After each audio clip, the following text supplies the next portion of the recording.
Radio Classique. 7h30, 9h, la matinale de Radio Classique avec Guillaume Durand.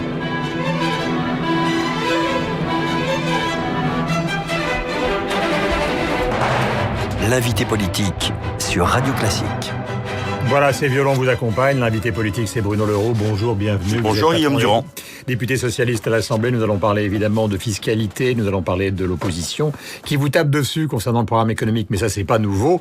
Et nous parlerons évidemment de la démission d'Emmanuel Macron, des réactions du président de la République et de Manuel Valls. Cette opération Macron, mon cher Guillaume Tabar, coulisses du pouvoir, nous passons au jour d'après. Comment s'organise la riposte à gauche après la démission du ministre de l'économie? Écoutez, vous l'avez vu, cette riposte elle a été immédiate et surtout elle est sévère. Alors Emmanuel Macron ne s'attendait évidemment pas à des remerciements et à des compliments de la part de ceux à qui il fait un bras d'honneur. Mais il découvre qu'en politique, il n'y a pas d'attaque sans riposte.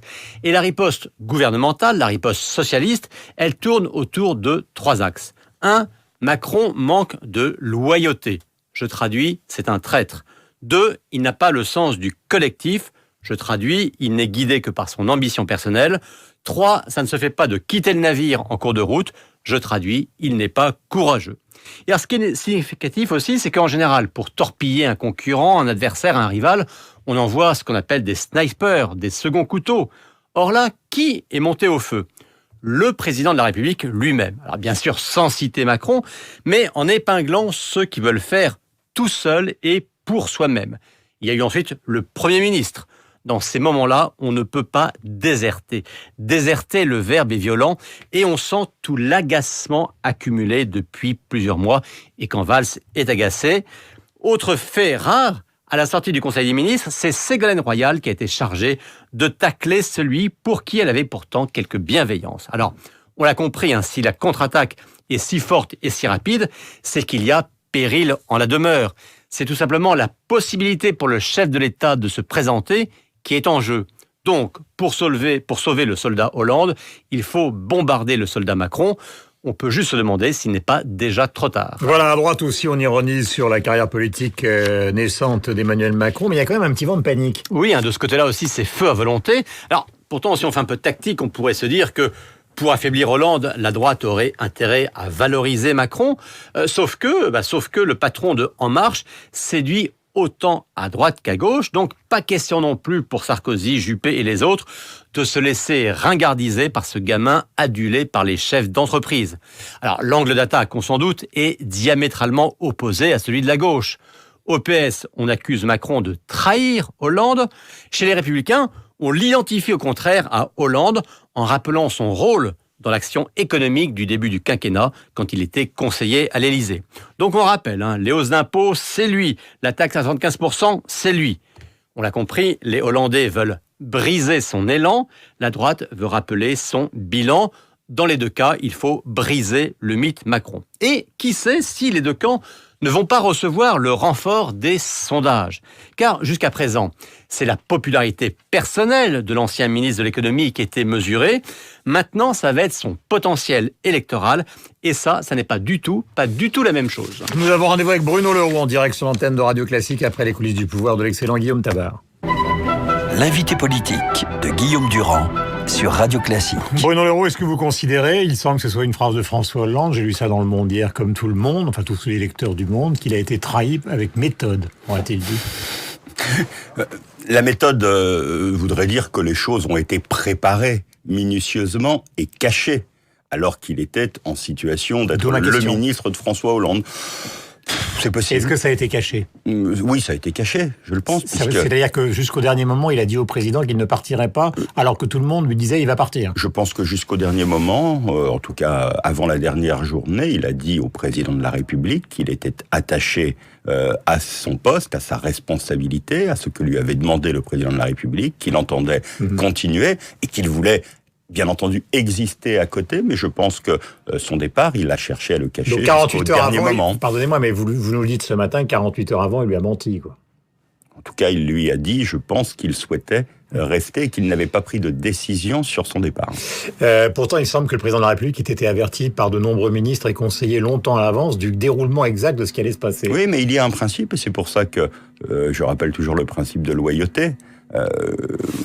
François Hollande, on peut dire ce que l'on veut, je crois qu'il a aussi une relation basée, comme beaucoup de politiques, sur la confiance. Non pas sur ce qu'il entend, non pas sur ce qu'on lui dit, mais sur le fait de demander face à face à quelqu'un avec qui il travaille ce qu'il compte faire.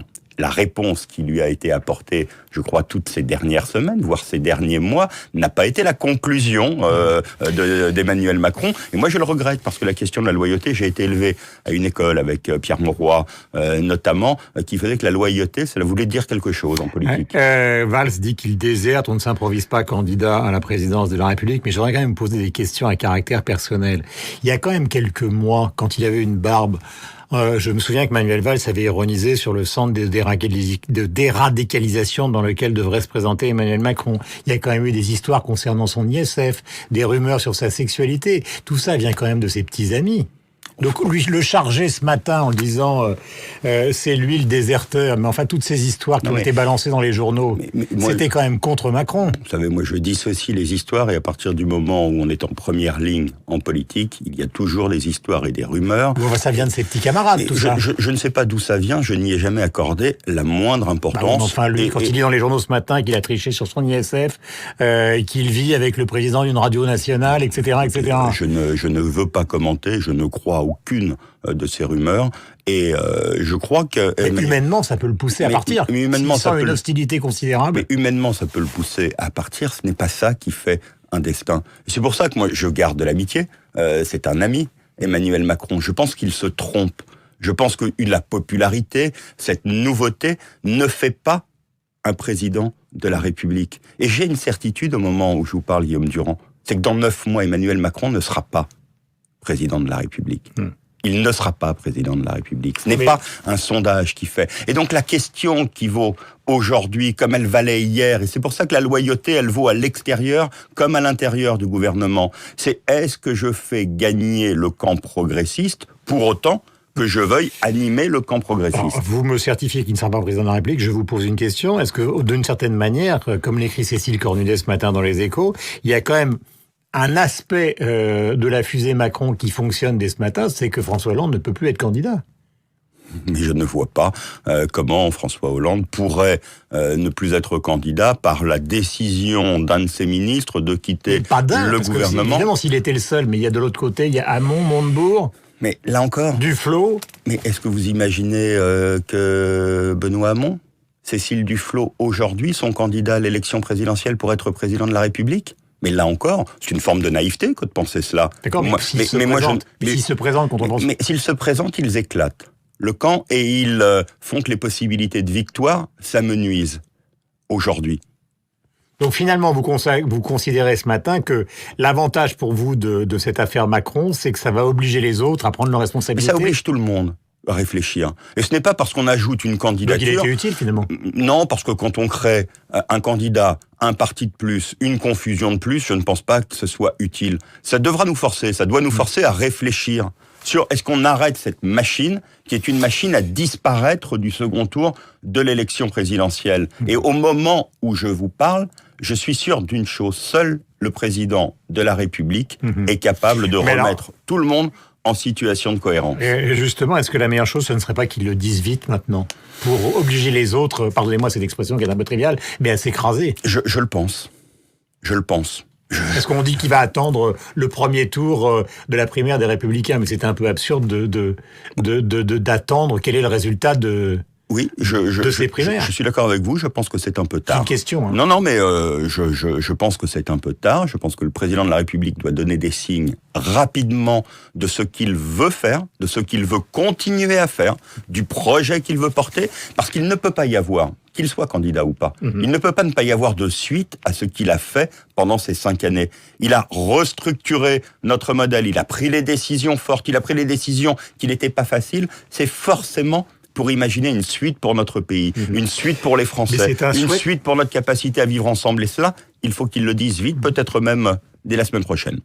Bruno Le Roux, c'est une information que vous vous donnez ou c'est un souhait ? C'est un souhait, il va s'exprimer, et ça ce n'est pas un mystère, le 8 septembre prochain, dans un colloque organisé par la Fondation Jean Jaurès, qui va parler de la situation de la France aujourd'hui dans la lutte contre le terrorisme. La lutte contre le terrorisme, c'est la façon dont nous vivons aujourd'hui. Moi, je souhaite qu'à ce moment, il puisse ouvrir des perspectives qui nous projettent dans l'avenir. Au cours du printemps, il avait promis une baisse d'impôts de 2 milliards. Les Échos de ce matin, page 5, considèrent que, étant donné la situation de la croissance en France, cette baisse est absolument impossible. Donc, est-ce qu'on n'est pas là au cœur du problème, quand même, de ce quinquennat, qui est une certaine forme d'irréalisme économique ? Mais il n'y a pas d'irréalisme au fait que sur les 2 derniers budgets, nous avons baissé les impôts des Français. Je parle des 2 milliards. Mais bien entendu, mais il y a... Cette baisse est maintenue, d'après vous, elle va être ajournée ? Moi, j'ai demandé un rendez-vous au nouveau ministre de l'économie pour qu'avant la présentation du budget, je puisse, comme responsable de la majorité à l'Assemblée, savoir. Je souhaite que nous puissions faire un nouveau geste fiscal, une nouvelle mesure fiscale. Compliqué d'ailleurs, parce que 2 milliards, il n'y avait pas de décision prise sur ce qu'on appelle la mesure elle-même, le véhicule. Est-ce qu'on est sur la CSG ? Est-ce qu'on est... Oui, mais moi je souhaite que cette mesure soit maintenue.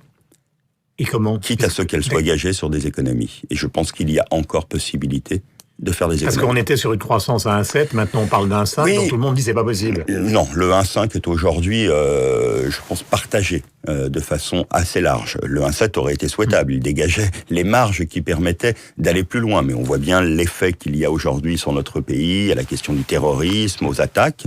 Moi, je souhaite que nous puissions, si c'est possible, maintenir ces 2 milliards. Question que je poserai donc à Michel Sapin, puisqu'il sera notre invité demain.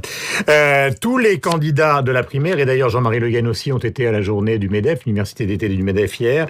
Évidemment, ils ont détaillé leur programme, mais globalement, le discours, ou en tout cas le sous-texte, comme on dit dans le théâtre de leur discours, c'est, encore une fois, pardonnez-moi de reprendre cet argument, c'est l'incurie de la gestion économique de la gauche, malgré le pacte de responsabilité et malgré les décisions qui ont été prises.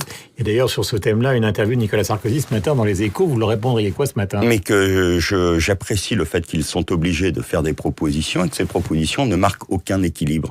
Quand il y a dans la politique menée depuis 4 ans la priorité à la compétitivité des entreprises, mais en même temps le fait qu'il faut garder et adapter nos protections, et notamment les protections des salariés, c'est un équilibre. Quand aujourd'hui la droite propose 300 000 fonctionnaires en moins, la fin du contrat à durée déterminée tel qu'il est aujourd'hui, l'abrogation des 35 heures, je pense qu'il n'y a pas d'équilibre et les Français vont pouvoir juger, enfin.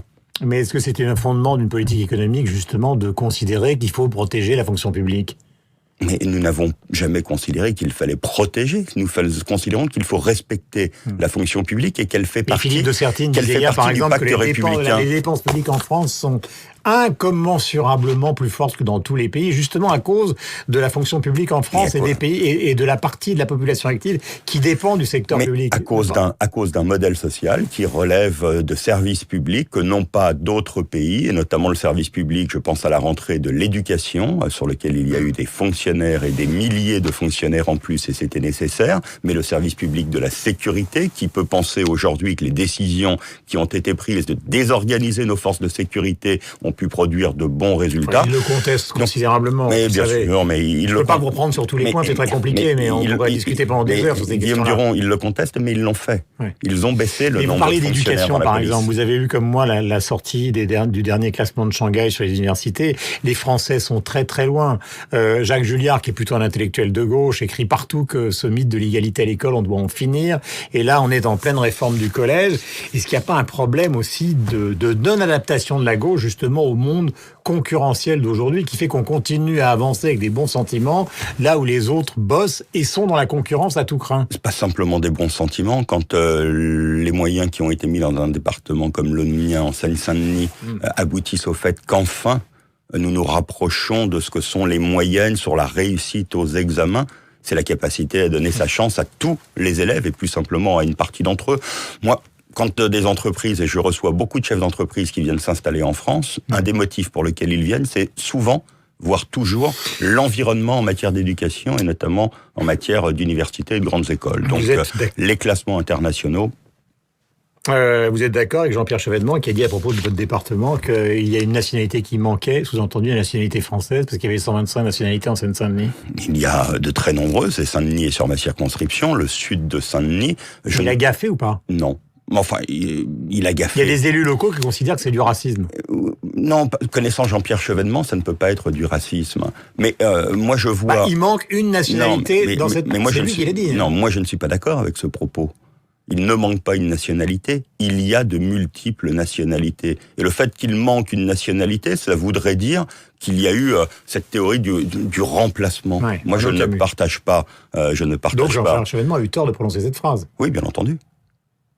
Bien entendu qu'il a eu tort de prononcer cette phrase. Elle était beaucoup trop abrupte pour être la réalité. Et on ne peut pas prendre un terrain au nom du fait qu'il parlerait à tous les Français. C'est vrai, quand on parle de Saint-Denis, on se dit, ouh là là, on met le doigt sur un terrain pour dire des choses qui sont fausses. Il y a aujourd'hui une multitude de nationalités sur ce territoire. Il n'y en a pas une qui a disparu. Merci Bruno Leroux d'être venu ce matin sur l'antenne de Radio Classique. Je rappelle que vous dirigez effectivement la majorité au Parlement. Vous êtes le patron des députés socialistes. Bonne journée à vous. Merci. Merci d'avoir répondu à nos questions. Il est 8h28. Nous avons rendez-vous avec le rappel des titres et la revue de presse de Michel Grossior. Après, nous recevons Karim Rissouli pour conversation privée avec le président. C'est sorti chez Albin Michel. Il le co-signe avec Antonin André. Et nous serons avec Philippe Tesson. Bonne journée donc Bruno Leroux.